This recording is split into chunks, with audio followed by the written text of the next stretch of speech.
उनको बुलाना ही जप करना है, जप करना है। उस प्रभु के पास जाना है तो प्रभु के नाम का जप करें, परमात्मा नाम का जप करें।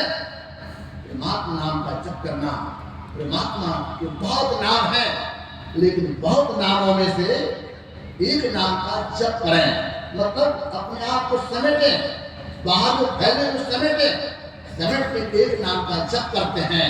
इससे क्या होता है, बहुत नामों में जो फंसे हुए हैं जन्म जन्मांतर से, बहुत नामों से एक नाम पर आते हैं। जल्दी एक नाम पर नहीं आ पाते हैं। इसके लिए संतों का प्रयास कीजिए, प्रयास करने की जरूरत है। तरत तरत अभ्यास के जरमती हो चुदान रस्म याद जाते दिल पर गलत निशान। अभ्यास करते करते फिर एक नाम का जब जप होने लगता है, जप की बड़ी महिमा है।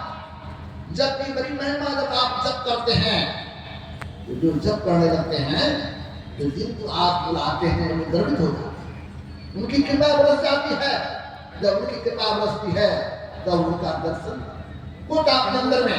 लेकिन दर्शन तब होगा जब आपका अंतःकरण शुद्ध हो जाएगा।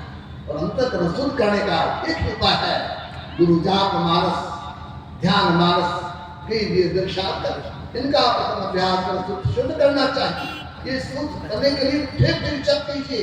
यही साबुन है, कपड़े की सफाई होगी, साबुन लगाइए और जैसे साफ होगा तब वो प्रभु का दर्शन होगा। कुछ बात महर्षि संत से भी महाराज ने पूछा, महाराज इतना मेहनत करते हैं दर्शन क्यों नहीं होता है? तो हुजूर कहते थे, फुलवरी में जाते हो ना तो देखते होंगे वहां पर बड़े बड़े बाबू साहब भी रहते हैं, इंजीनियर साहब रहते हैं, अफसर भी रहते हैं, और वहां पर कोला ढोने वाले कर्मचारी भी रहते हैं। कोला ढोने वाले से कोला को हटाता है, थक जाता क्या करता है, उस पर बैठ जाता है, उनका कपड़ा काला स्वतः बैठ जाता है। जो ऑफिस में बैठे रहते हैं बाबू साहब इसी कमरे में, वो भी आता देखने के लिए आके देखता है, लेकिन वो बैठता नहीं है। कहे कर्मचारी से सर जरा बैठ जाइए, थक गए हैं, नहीं बैठे, क्योंकि उनका कपड़ा साफ है, उनका कपड़ा पवित्र है, और जगह जो बैठने का गंदा है। एक बाहर के मालिक आपके साथ नहीं बैठता है, और परमात्मा को आप अपने हृदय में करना चाहते अपने गुरु को, तो वो कैसे होंगे? तो उसको साफ करना पड़ेगा। एक संत ने रचा का दिल का हुजरा साफ कर जाना तो आने के लिए, ध्यान गहरों का उठा उसको बैठाने के लिए, अपने दिल के हुजरे को, अपने कोठरी को साफ कीजिए।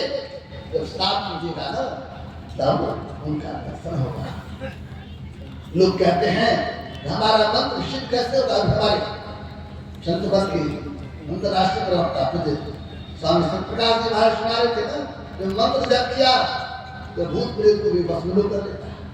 भूत प्रेत को तो बस कर लेंगे, लेकिन मन को बस करना बड़ा कठिन होता है।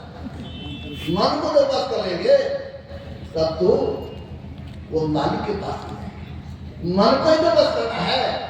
बात में जप करने के लिए तो गप होने लगता है, बात में पूजा करने के लिए विषय का पूजा भाग घर चल देंगे, पता नहीं चलता। कभी कई लोग बांटते हैं, लगता जप करने के बैठ के ध्यान में पता ही नहीं चलता। हमारे गुरुदेव कहते थे ये जो गुनावन है ना, ये साधक के लिए बहुत बड़ा खतरा है। गुनावन में फंस जाते हैं और आलस, अच्छा आज मैं कल बैठ के ध्यान करें, कौन जानता कल क्या होगा, कल आंख बंद होगा कि खुलेगा कौन जानता। इसीलिए कल पर नहीं टालना है, जप करना है। खूब श्रद्धा प्रेम से जब जप कीजिएगा ध्यान भी करने करते हैं तो ठीक ठीक जप करेंगे तो जो जिस नाम का जप होता है उसके समग्र रूप का ध्यान किया जाए, उत्तम है। इसलिए गुरुदेव अति पावन गुरु मंत्र मन जाप जपो उपकारी गुरु रूप को मानस ध्यान करो। कहते ठीक ठीक जप कीजिए और ठीक ठीक ध्यान कीजिए, इतना से ही अंधकार से नहीं निकलेगा। अभी अंधकार में नहीं निकलेगा, इससे निकलना चाहते हैं सब जगह सीधा गिरे में घुसना चाहते हैं, जिसको भगवान श्री राम का साधन धाम मोक्ष का द्वारा उस मोक्ष के द्वार प्रवेश करना चाहते हैं। तो शंकर ने कहा इसके लिए दृष्टि योग की साधना प्राप्त करता है, जिसको बिल्कुल ध्यान करते हैं। हमारे गुरुदेव की वाणी में आया है, संसार में जितने भी रूप है सारे रूप का भी बिंदु होता है। जो बिंदु ध्यान करेंगे तो सबका ध्यान हो जाएगा, और जब सबका ध्यान हो जाएगा तो कोई बात नहीं रहेगी। और जो बिंदु ध्यान करते हैं यानी निष्क्रियों की साधना करते हैं, हमारे जो दिव्य वाले सावन सुखमन दृष्टि आरत दान चिंतन दान कई हील लोग तुरंत करते परम दान जाएगी दृष्टि स्त्रोगी बंधु का उदय होगा। और जहाँ बंधु का उदय होता है स्वतः अंधकार से प्रकाश में जाते हैं, स्थूल से सूक्ष्म में प्रवेश करते हैं और वहीं पर बहुत सारे शब्द भी मिलते हैं, लेकिन बहुत सारे शब्दों में से जो शब्द आपको गुरु बता दिया है उस शब्द के सहारे अपने अंदर में चलिए और अपने अंदर में चलकर उस परमात्मा के पास अठगामा से निकल जाइएगा।